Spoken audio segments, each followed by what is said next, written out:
Oh no. Yup. I don't get it. It's okay. We get it. I was like, yes, Lord, come on with the cancellations. Ooh, we going in and now just kidding. I don't know if you know this, but I'm black. Am I good? He's with the best of them. And he's one of my favorite men to come outside. that entrance sounds like much more than who I actually am. My guest of honor is a freelance writer, author, and lifetime book lover. She's a selfless mother and wife that exudes wisdom and grace. She recently served in the healthcare industry for nearly a decade, but she has recently stepped out on faith to start her own business entitled Brave Soul Book Coaching. She works with women, writers, and authors to help them tell their stories, and she's on a mission to share her love of words with the world. It's been said that a picture can speak 1,000 words, but my guest of honor understands that the power of words can shift any atmosphere. Today, my guest of honor is Michelle Emdin. How you doing? Doing great. How are you? I'm great. I love the fact that you love words because you're just like me.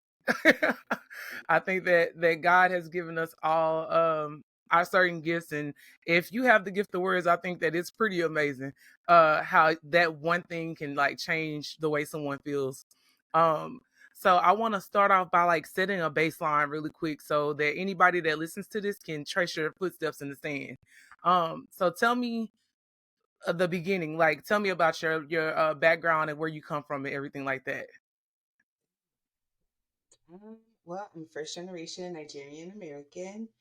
And so I'm just really big on culture, and education has always just been like the forefront of my existence. It seems like it's just something that has always been just ingrained in me. Mm-hmm. But I mean, from an early age, I really felt this pull towards like the creative side. I was always drawn to books and to reading and writing. It's just something that has always been a part of me. And so throughout the years, I've always just tried to find a way to marry the two, Mm-hmm. to be able to, of course, focus on my education, but then do things that I'm really passionate about, that bring a lot of joy to me. And so, I mean, that's just, I don't really know if that answers the question, but Yeah, it does. I've just always been seeking a way to like marry the things that I'm really passionate about so I can do both at the same time. Yeah, I think that's amazing because you grow up when you're a kid, you do everything you want to do just because you have the freedom to do it, right? Mm-hmm. But then when you grow up, we let the world tell us what we need to do. We let Yes. circumstances and like things come into play that like causes us to like pull away from our creative outlets and things like that. Yes. So I'm happy to hear that you say I'm trying to marry the two. Yes, I'm it's trying to been a marry the journey. two. Yeah. It's been a journey. A pretty recent one too, but I thank God I'm here.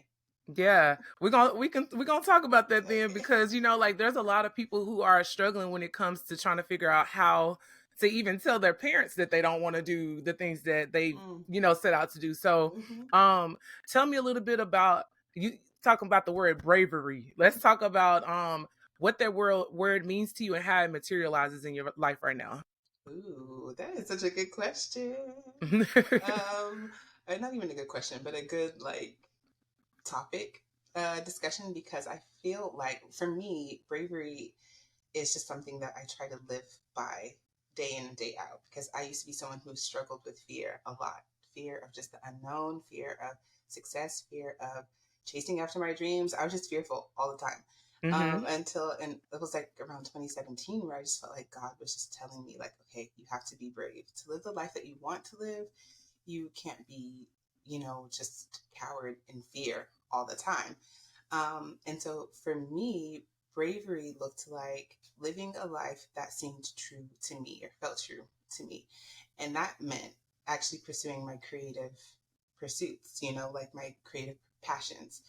And even though it didn't really make sense, I think maybe to people around me, I didn't really see people around me doing exactly what I was doing. But to me, to be brave was, to live a life that was like worthy of this calling that I felt like God placed on my life.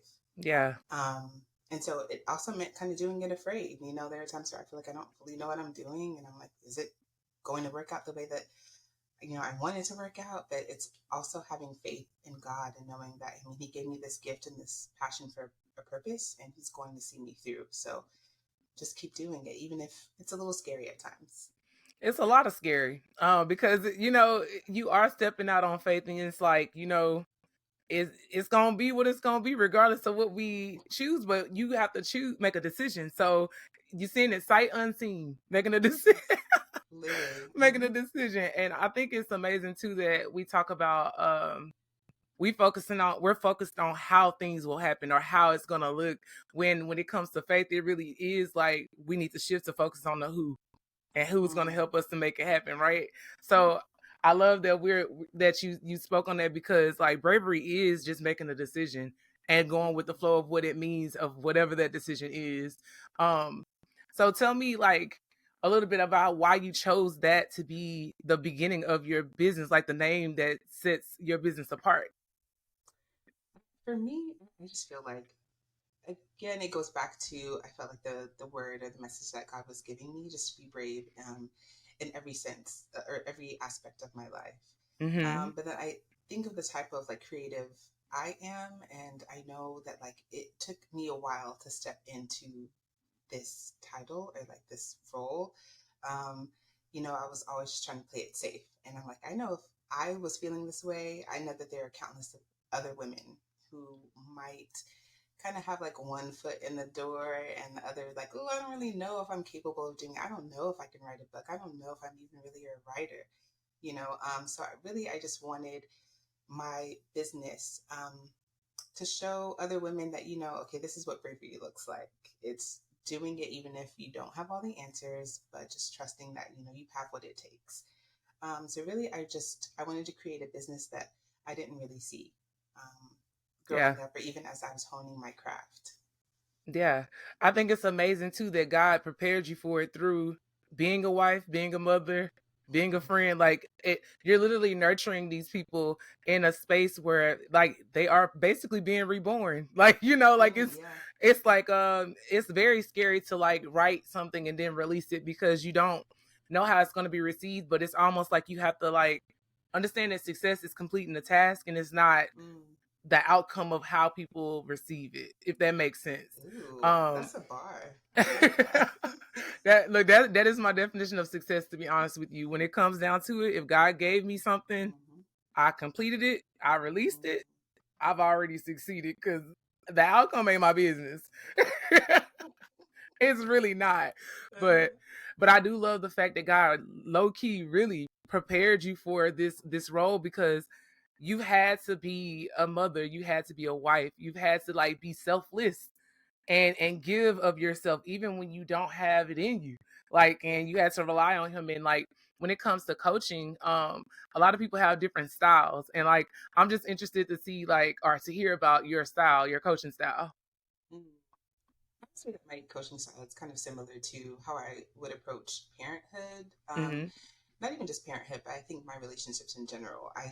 I'm the type of person that I'm very nurturing, and I wouldn't say soft spoken, but I have a very gentle approach with things. I'm not gonna just like beat you over the head and be like, okay, this is what I think you should do, blah blah blah.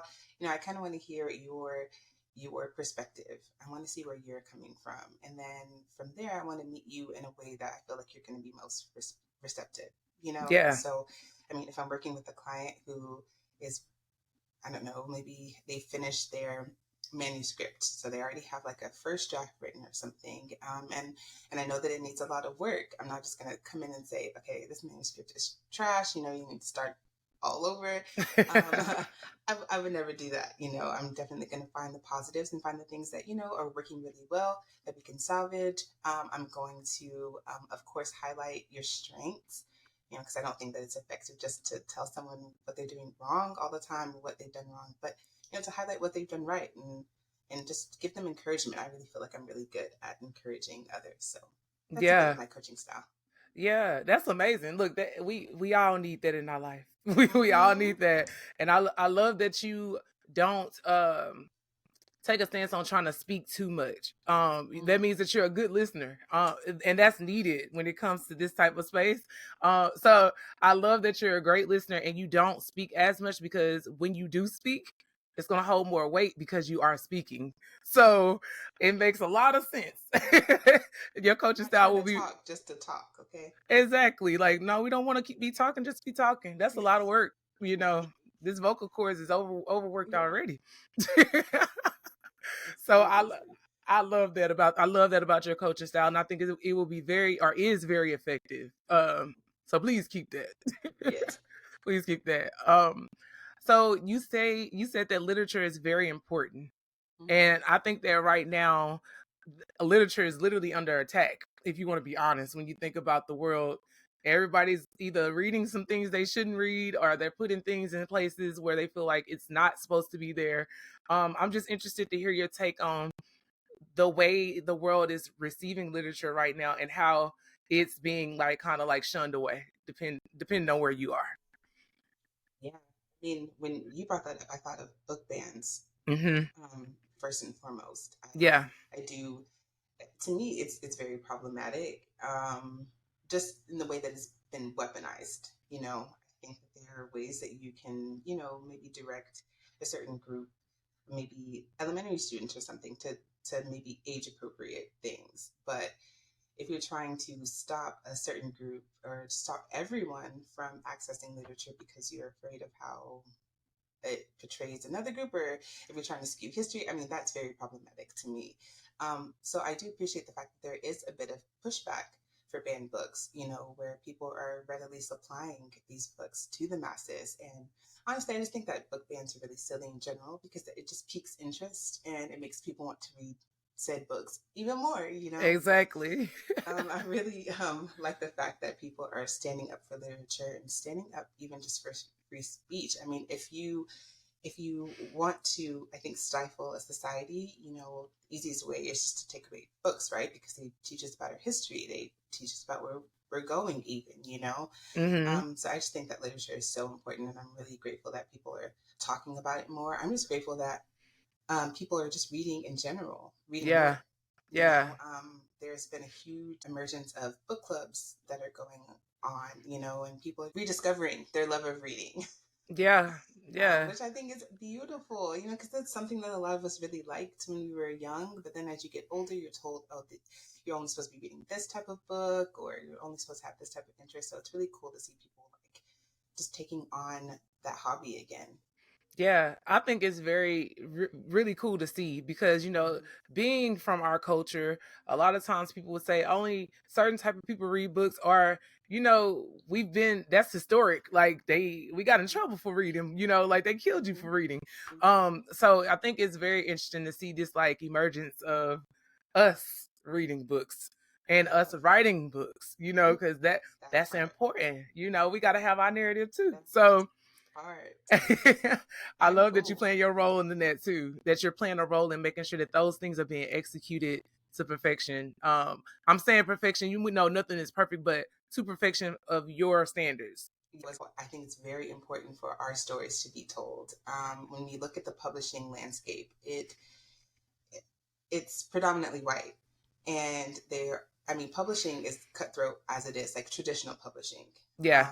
And really what I want to see more of our stories, more women of color with their stories being told, their books on the bookshelves and thriving in the marketplace.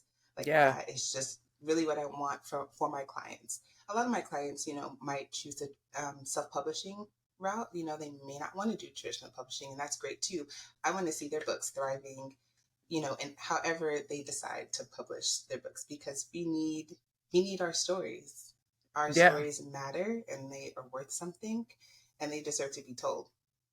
Yeah, especially when you're talking about women of color, because for a long time, or just in general, we're kind of like hushed.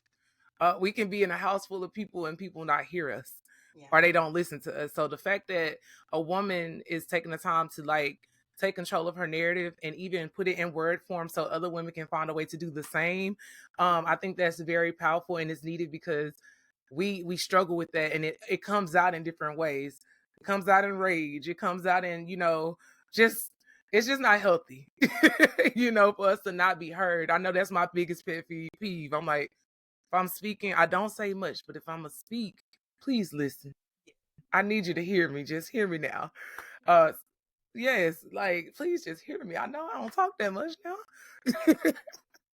But I love that. I love that you're focusing on women, because that our group of we cover this little sector of this world, but we do a lot. And I think that it needs to be told. The story needs to be told. So yeah. So tell me, when it comes to like writing, because you're an author too. So tell me about like what prompted you to write your book, or like how did that come about? You got time. But I mean, I've been reading and writing since I was in elementary school, but I never really thought that I could write a book myself. I would I had my own magazine when I was little. I mean, I was the author, editor, everything. Wow. It was like a one woman show. Okay, I did everything. Love and it. I was the only reader too. No one else read it, but it's just the fact that like I created something, and then I would like write stories with like a classmate, and we would swap our little segments back and forth. I think that's my first time that I was like really writing. But I mean, I got to high school and I was on like the newspaper team or newspaper staff, things like that, and I started to really take interest in journalism, things like that. And I was told by a family member that that's a nice hobby, but like you can't do that for real. And so I was like, okay. So then I just kind of went down like the healthcare track that I felt like I was supposed to go down. But after doing that for about 7 years, I was like, well, wait a second, yeah, I like it. Yes, it's proving, or it's providing a way for me to provide for myself, but it doesn't like light me up. Yeah. And it wasn't until the pandemic where, I realized, okay, I can do something different. I started taking like writing courses, and then I was introduced to a book coaching certification program. And they kind of posed it as like, okay, well, what if you got paid to read books every day? And I'm like, I could do that. I really like that. And at the time, I was a beta reader as well, which just meant that I would read manuscripts that were like in their infancy. I'll just provide my feedback. So I had been doing that for a while, and I was getting consistent feedback that like what I was giving the writer was helping them. So I was like, okay, I mean, I could do this. I can like get paid to read and provide feedback on books. And then around that time, I started like putting my own writing out there for publication. And that's when I was really like, okay, well, I can get paid to write articles. Like, so you can do this. Like, there is such a thing as being a freelance author and being successful and earning an income. And that was a huge eye opener for me because I lived my whole life thinking that writing is just a hobby. Like, you can't make a career out of it. All because of a word. Yes. All because of someone said a word. It shifted your entire path. Yep. Wow. That's it. That's what I'm saying. People don't understand how powerful those small little statements. Just because it's not possible for you, don't mean it's not possible for me. and it takes a move like a pandemic to cause people to be shaken up or be shooketh, so you can understand that like this whole thing can stop in a minute.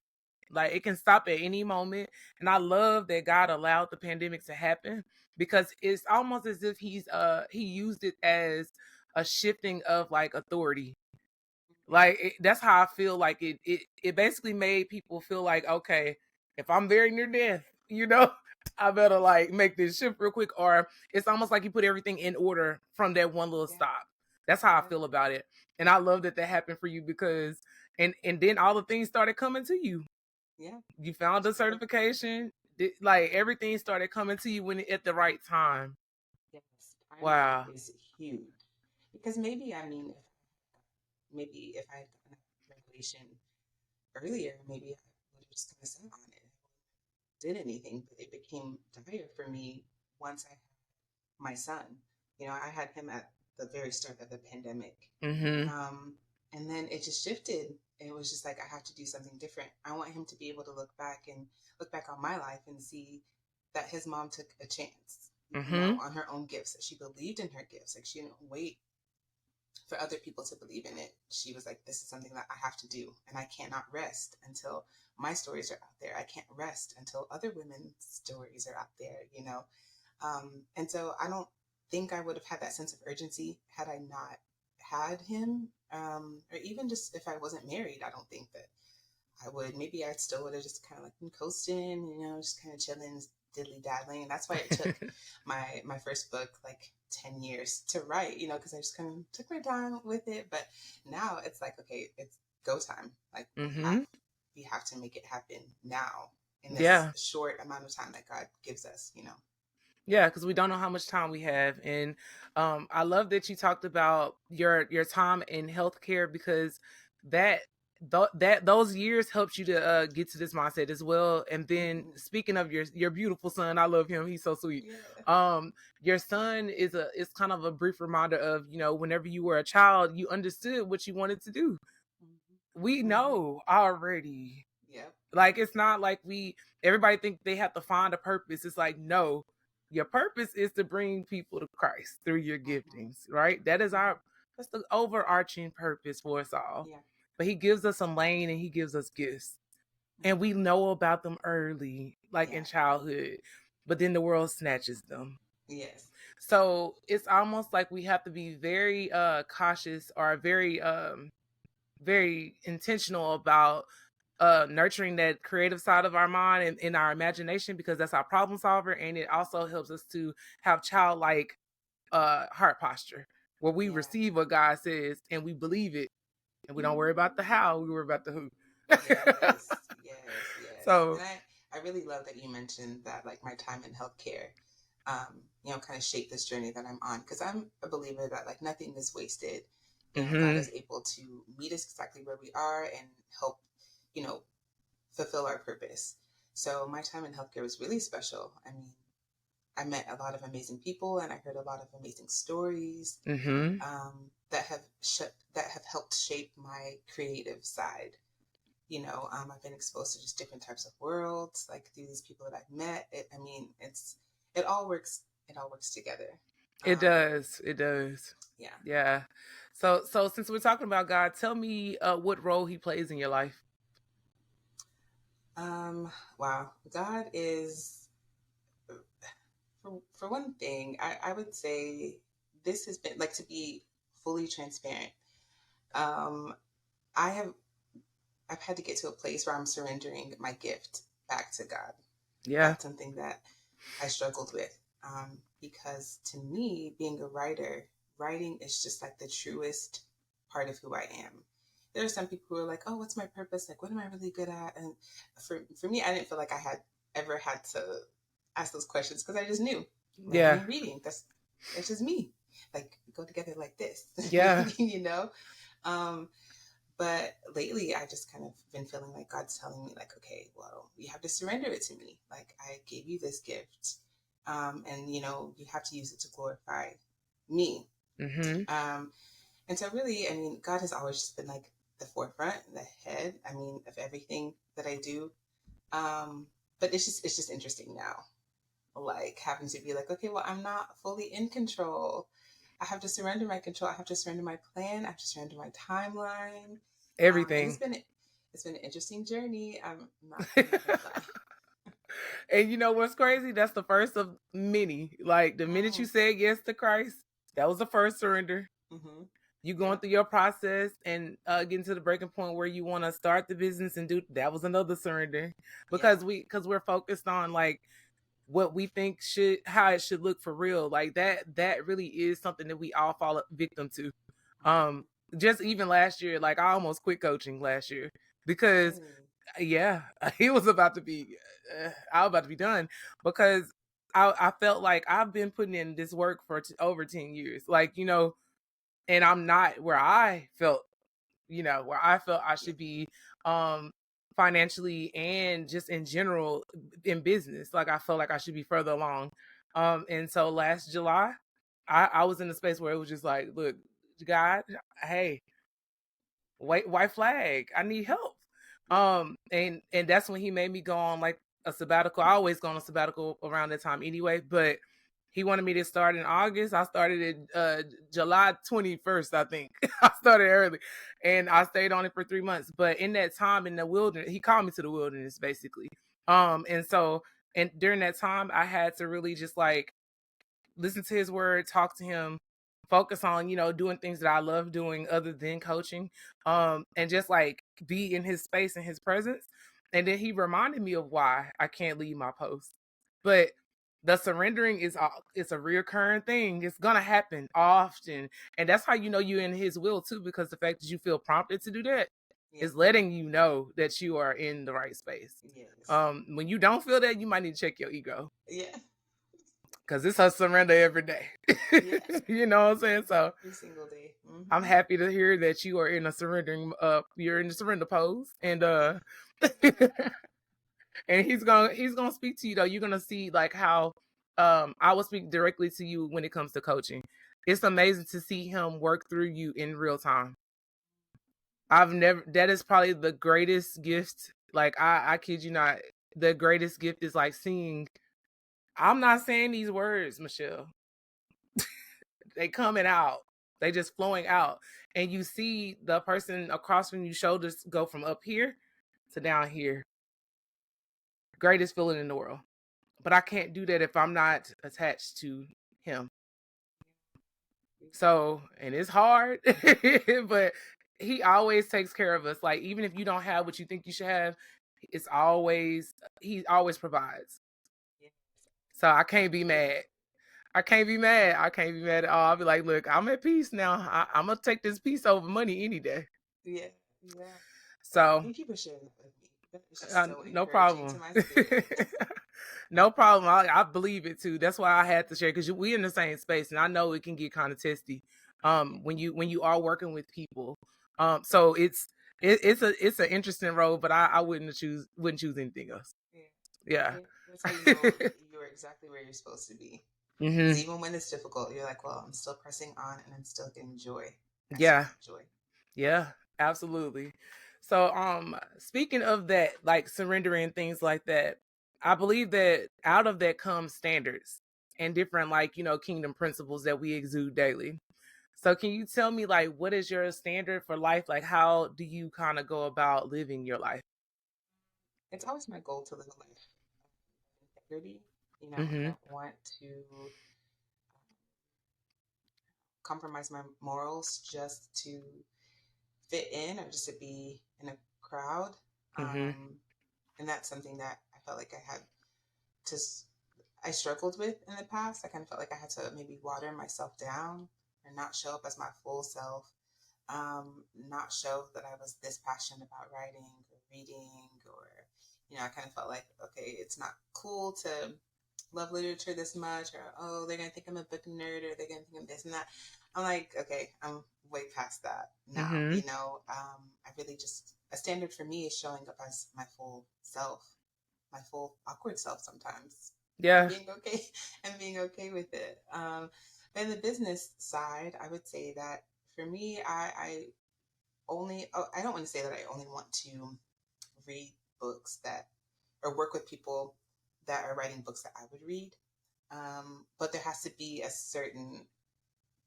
the content, I guess, can't be something that I just don't feel comfortable with. I can't work shoulder to shoulder with someone for months at a time when, whatever they're writing, doesn't inspire me, or if I know that it's just harmful and problematic, so that's my standard for my business. I can't work with everybody, and I'm not for everybody, and that's okay.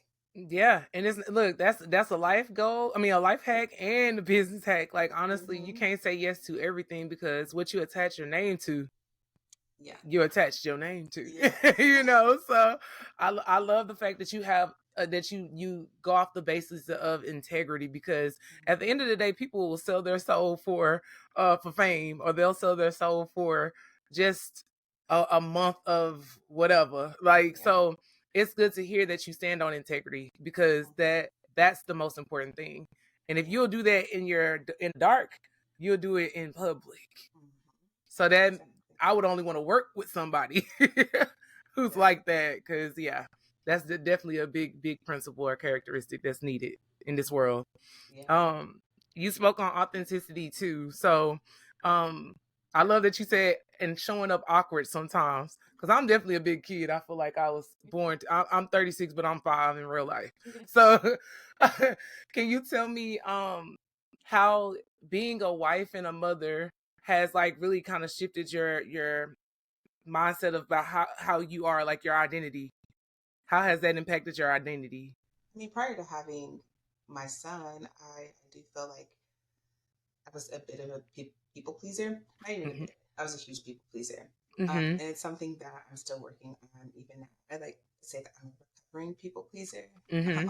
But really having my son really made me realize, like, okay, who am I living for here? Like, whose approval am I living for?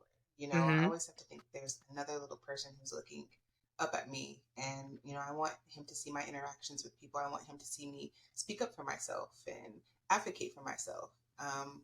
And so it really just gave me the confidence to just do what I'm here to do and not really Hmm. worry about other people's opinions so much like I had in the past.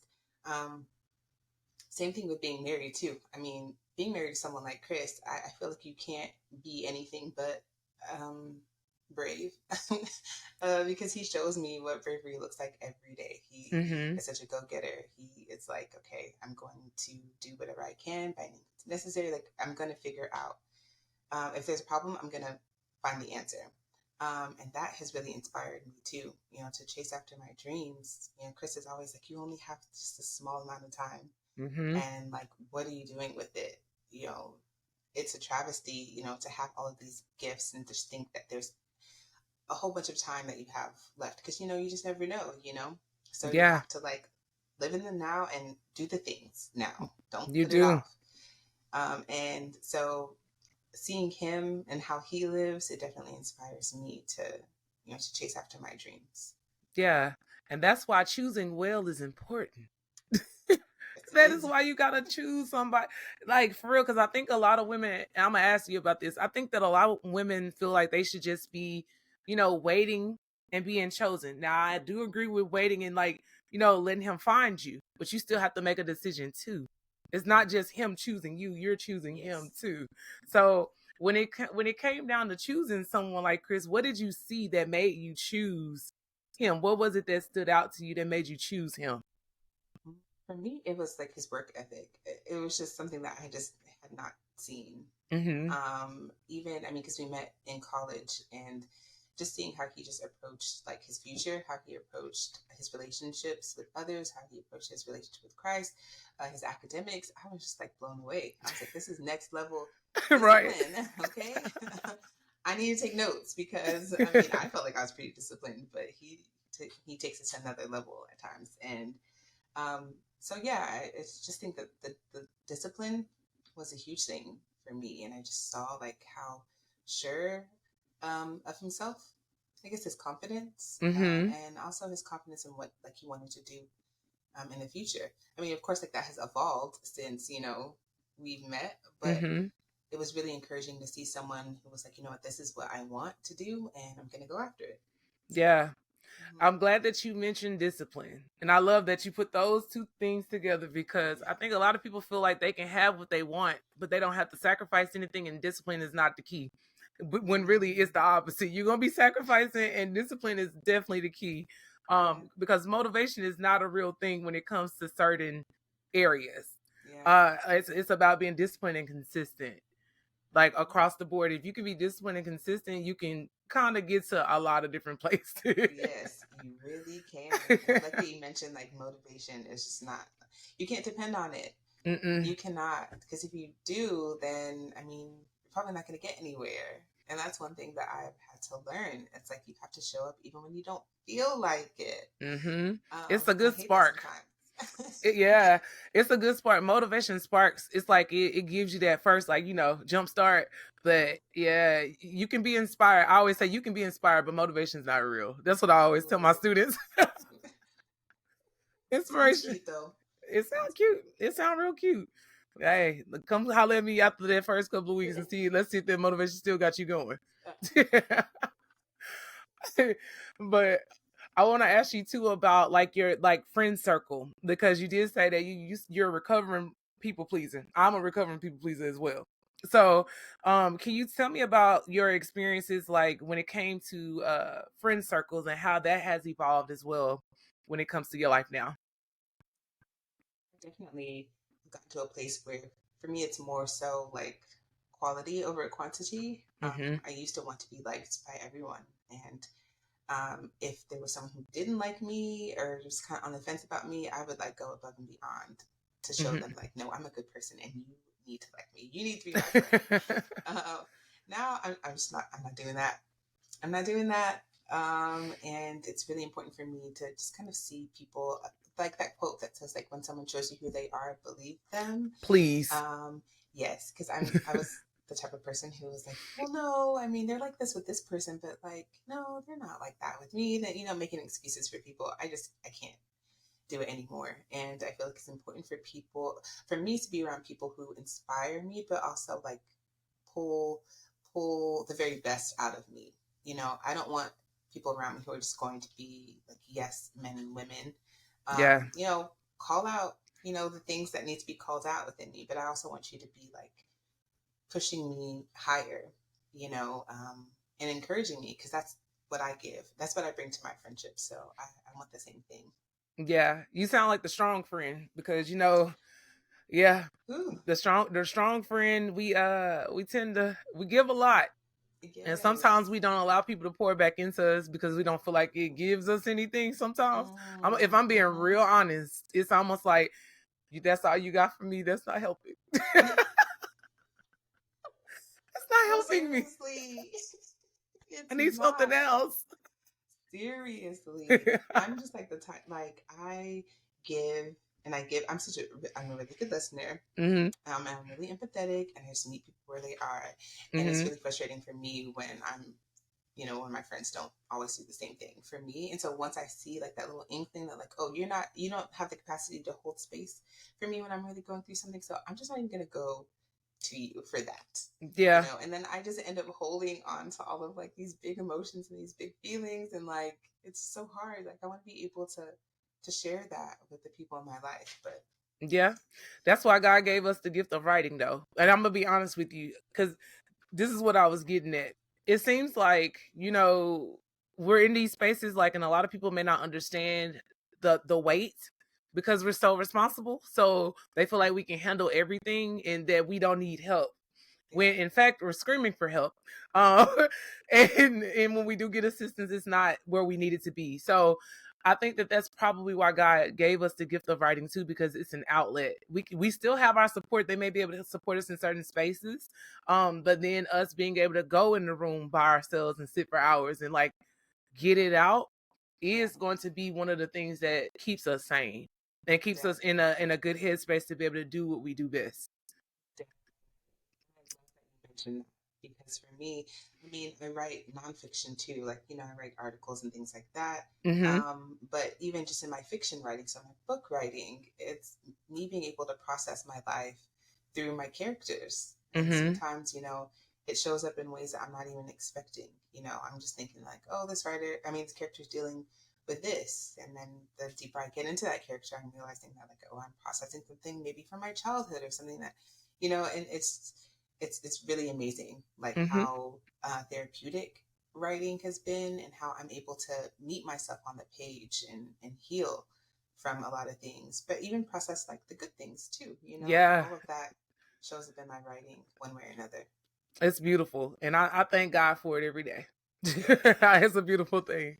But yeah, friends, y'all gotta help us. Please, please be a safe space. Be a safe space. Okay, so Michelle, I love that you are a book coach. And I think that a lot of people may not know what that entails and some of the services that you offer. So would you tell us about what that is and what you offer? Yes, definitely. A book coach is essentially a writing coach, but they work with authors who are writing books. There are some that, um, you know, only work with authors who are like writing nonfiction, like memoirs, things like that, self-help books. And then there's some I work with fiction authors. I happen to work with fiction authors. So if it is not real or based off of real life, then that's the type of book that I would work on. I can come in and help during any stage of the writing process. So there are some clients who just need help brainstorming an idea for a novel. I can help you kind of flesh out the ideas for that. If you have already written maybe just a few chapters and you need some help with like mapping out the plot, I can come in and help with that as well. If you already have a manuscript that you finished and you need someone to read everything, provide editing, so line edits, then I can come in and give you like a full picture on like what is working well with the manuscript and what you need to improve. If you are ready to pitch the book to an agent, or if you're ready for self-publication, I can come in and do some fine-tune editing there too. But really just anything that you need help with the book writing process, I can help with. If you need accountability, if you need someone to like, needed. keep you on track. Yes. Keep you on track. You said that you were going to write this amount of words in this week. I can come in and make sure that, you're keeping the promises that you made to yourself. It's definitely needed, especially the accountability piece, because people say some things and then they be like, well, ain't nobody looking. So, Yes, so they exactly. need you, Michelle. They need you. Yes, I needed me. I mean, it took me so long to write my book, and it really, because, I wasn't really answering to anyone, I could just kind of write when I wanted to write. But I just think like, wow, like what could have happened, had I had someone that, can offer that support and accountability that I needed, the book probably would have been out by now. Mm-hmm. So you have to live it first and then you can teach it. Yes. Yeah. Mm-hmm. Exactly. That's so great. I'm excited for you. I cannot wait for people to tap into what you're doing. Yes. Thank you. Well, you said something about being higher and it takes you higher. So I want to ask you, like, if there were no barriers, there were no detours and things like that. I say the sky is the starting point. So could you tell me what the dream would be if we were starting at the sky? Listen, I would be writing books every day. Yeah, I wouldn't. I would be doing that full time. I would be writing for publications online for sure in the mental health, motherhood space, which I'm kind of doing that now. Yeah. But I would be doing it like on a larger scale. I would be, like I said, writing these books. I would be at somebody's cafe, maybe my own cafe actually, my little bookstore / cafe. Yeah. I'd be there reading and writing, helping my clients, talking with other young girls about the joys of writing, and trying to mold that earlier, because that's something I'm passionate about. It's like stepping into your love of writing earlier the better. That's what I would be doing if like money weren't like an object or anything, or like a barrier. That's what I'd be doing. The reason why I asked that is because I want it to be recorded. I want it to be documented. No, because like the things that are in there, like we always think about the how, and when that's removed, it's easy to say it. Now it's just reverse engineering it and doing it. Not you doing this to hold me accountable. No, but I asked everybody that. Look, I asked everybody that because I'm like, we all have it. Like every single one of us have that. I want to do this, but there's something in there like it's in the way. So I had to at least ask. I appreciate it. Now when we look back like years down the line, I'm gonna be like, remember when you said that, Katrina? Mm-hmm. Yep. I'm saying, look, we at the cafe now. Yeah. Ribbon cutting. That's what we doing. Love that. Well, tell me what you got going on next. What's coming up? For me, I mean, so I've written a book. I'm in the process of shopping around for a agent, because you need an agent to get you in the door if you're doing traditional publishing. So that's what I'm focusing on, is getting my first book baby out in the world. That's my next big goal. But other than that, really, it's just working with my clients and really just building my client profile for my coaching business. That's amazing. Would you like to tell us the name of the book and everything, or do you want to wait on that?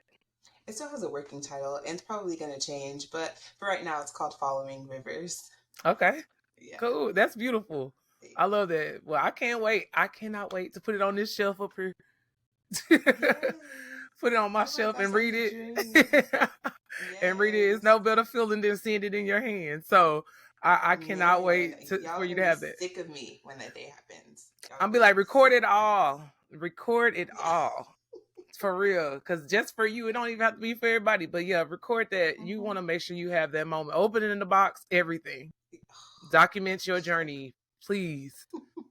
Because I cannot wait. you took that from a seed that was planted to an actual piece of a tree in your hand. Yeah. So Literally. literally. So That was a good one. but yeah, Michelle, I am very proud of you and super excited for the work that you're going to do with your own books, and then also the handprint or the imprint you're going to put on all these different books that you're going to touch through all your clients. It's going to be so amazing. I'm so excited for you, and thank you for coming on the show.